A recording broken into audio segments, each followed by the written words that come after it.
Okay, I made the mistake of watching Station 19, Grey's Anatomy, and then Drag Race on Friday night, and it was a lot. I was emotionally exhausted, to say the least. Hello, and welcome back to the show you didn't ask for, Ryan's Rundown. I am your host, Ryan. I am glad you are here. This episode, we're going to be giving the rundown on RuPaul's Drag Race Season 13, Episode 10, Freaky Friday Queens. Season 13 has really given us the Rusical, Snatch Game, and the Makeover Challenge back to back to back.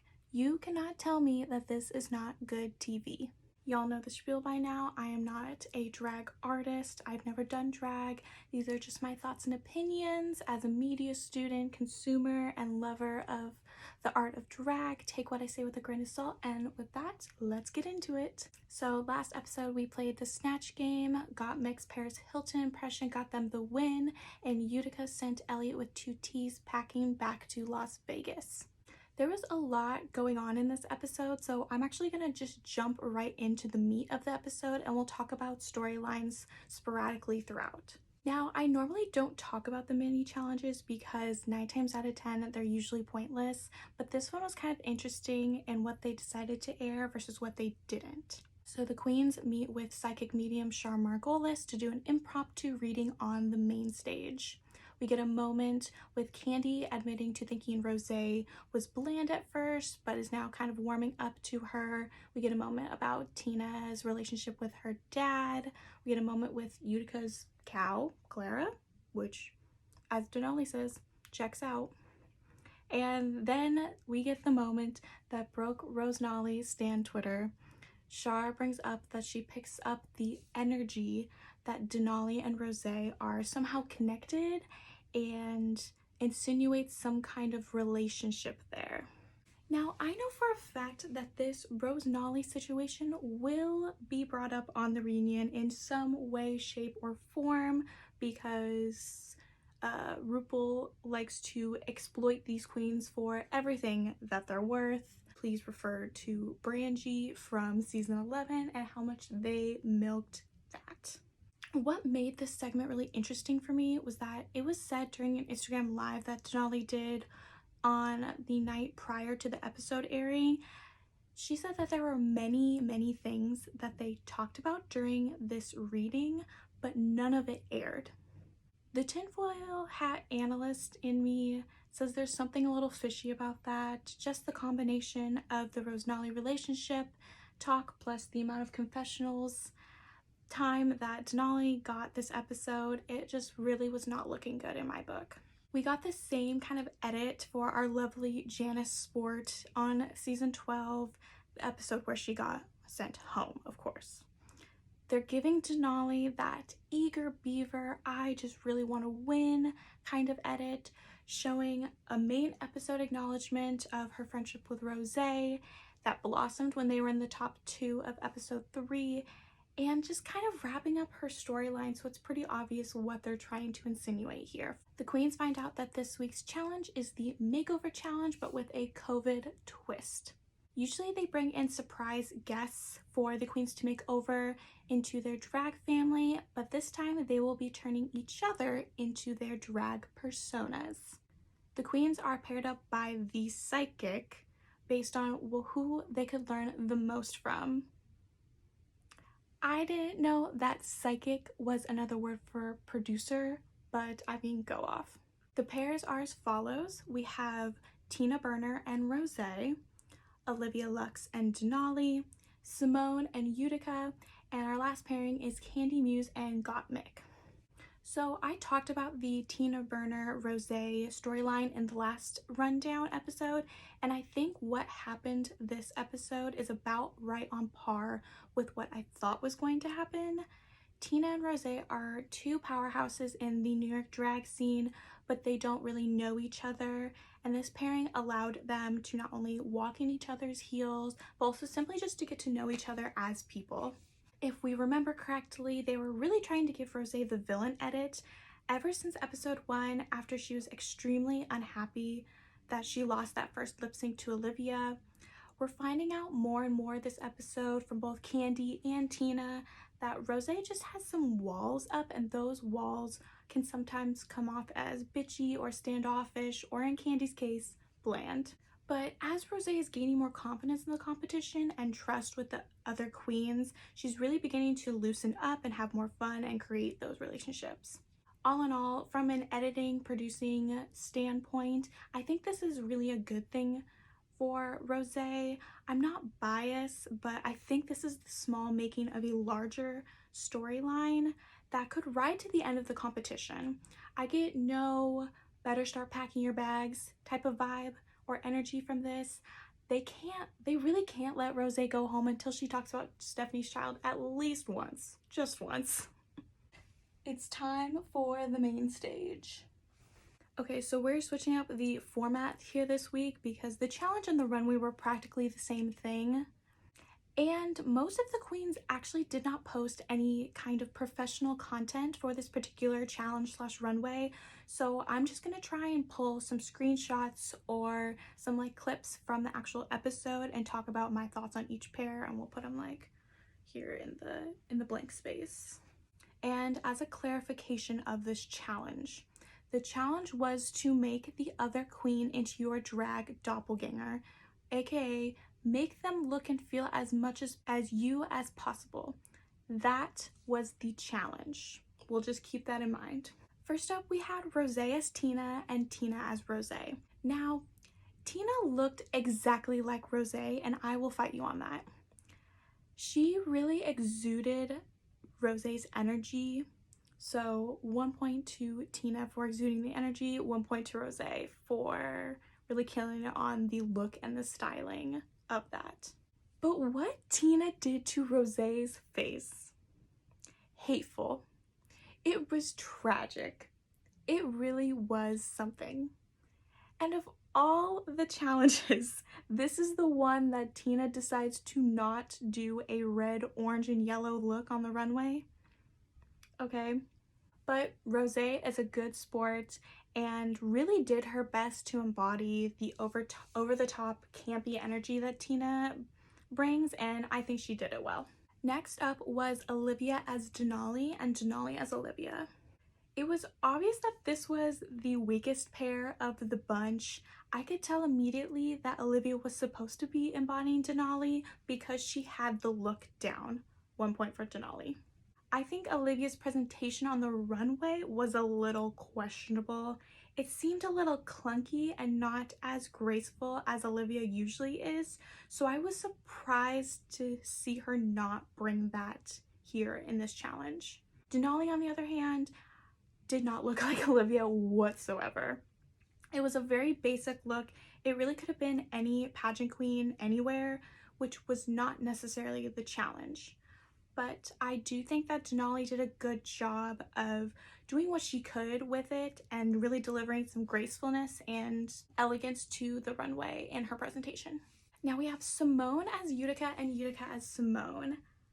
An absolute misdirect for the history books. They really made it seem like Simone and Utica were going to crash and burn this entire episode, and then they pulled out all the stops for that runway.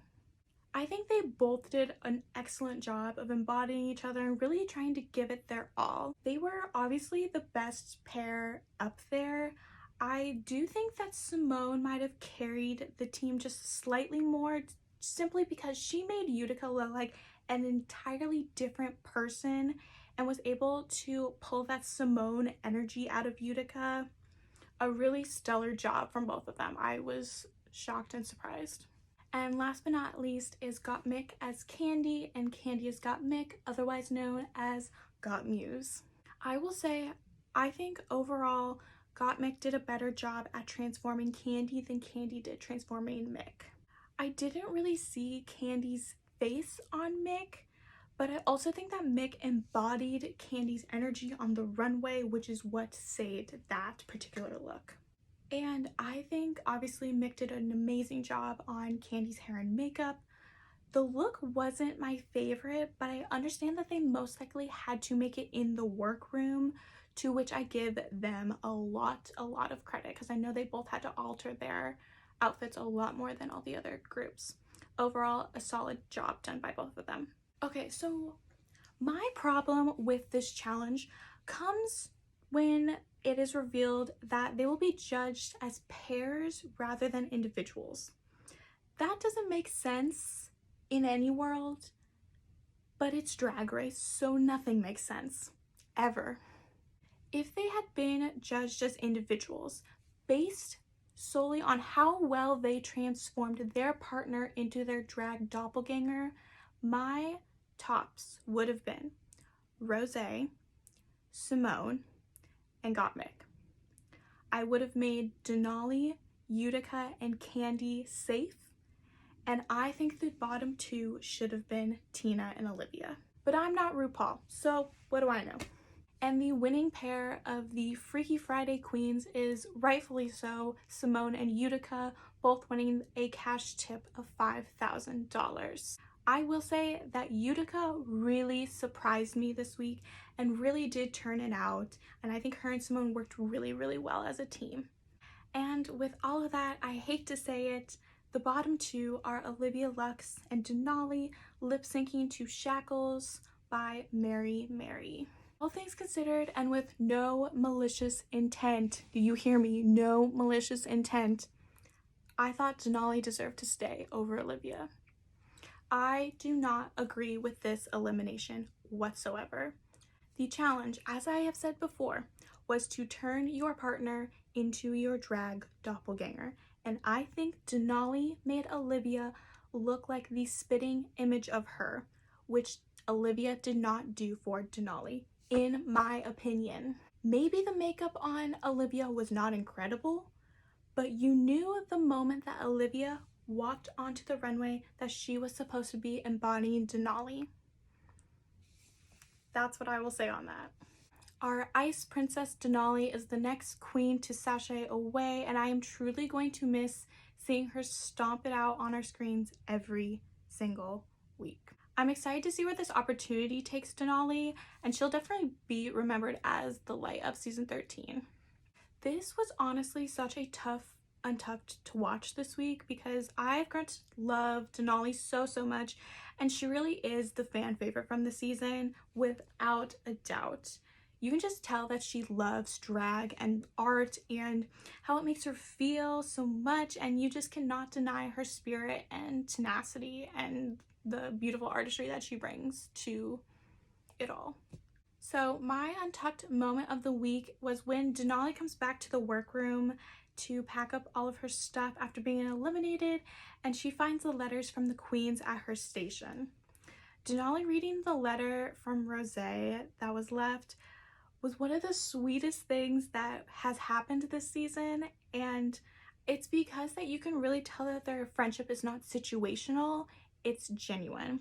And I think that is clearly obvious of how they interact online and how they just like, it just seems like they support each other no matter what. Like the way that Rosé was acting and reacting online after Denali's elimination aired, obviously they all knew it was coming, but just like Rosé just kind of really like stepped back, took a moment, did not engage, and like you could really tell that it was heartbreaking for Rosé to watch her friend get eliminated and see everything that she didn't see. So that was really sweet. I just really hope to see some kind of Rose Denali reunion or partnership in the future, whether that be something like a live show or a tour, or even on a future All-Star season if Rosé does not win season 13.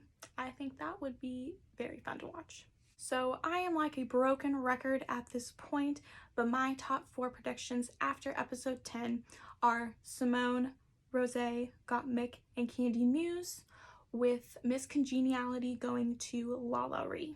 And I obviously know nothing anymore because I am really a swing and a miss when it comes to these next to go predictions. I don't know if I've even predicted one right. But considering the next challenge is the infomercial challenge where they need to come up with a product and sell it, I think that Utica may have a hard time, especially being that she has to do it by herself. I've underestimated Utica a lot this season, but every time an acting type challenge comes around, she tends to freeze up and get into her own head, and I have a feeling that may happen here. So I think Utica could potentially go home next, but I also think that it could possibly be Olivia. With Olivia, she really was on like an upward trajectory with winning the first lip sync against Rosé. She placed top 2 with Simone in the girl group challenge. She won 2 challenges in a row with the Discomentary and the Bossy Rossi improv challenge. But Olivia has had 2 weeks in the bottom now. And if she doesn't bring it for that infomercial, it may be 3 strikes and you're out. So I am placing my money on next week's bottom 2 being Utica and Olivia. Hard to say who would knock the other one out in a lip sync because at this point they've both eliminated people via lip sync, so it's hard to tell. And that, my friends, was another riveting episode of Ryan's Rundown. I hope you enjoyed it. If you did, please make sure to share, save, like, comment, whatever you want to do. All episodes of Ryan's Rundown and other video projects of mine are available on IGTV at Ryann Funk, or on YouTube, just search Ryann Funk and you will be able to find me. Until next time, divas, much love!